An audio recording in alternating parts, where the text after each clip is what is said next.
Hey guys, in this video I'm going to show you how to mute and unmute the Google Maps voice on your iPhone. So it's very quick and simple. If the video has been helpful, please like and subscribe to the My Tech Mastery YouTube channel. Let's get into it. So on the top right, I'm looking at the iPhone right now, there's my profile picture for my channel. It's the thumbs up in blue.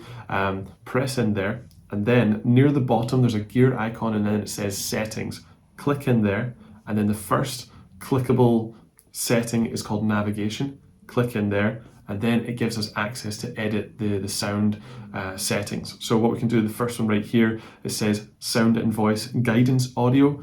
It's currently on unmute, which means that all voice should be heard when we're driving along and we're going up to maybe a junction or something like that.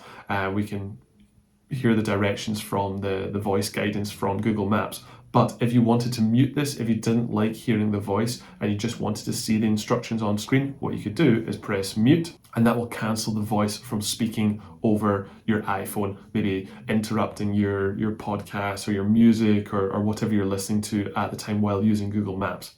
But if you want to turn it back on again and you do like the voice helper, then what you can go to is unmute, and then it'll reset it back to normal. So anyway guys, if this video has been helpful, please like and subscribe to the My Tech Mastery YouTube channel. And if you do have any questions or comments, leave them down below. Thanks.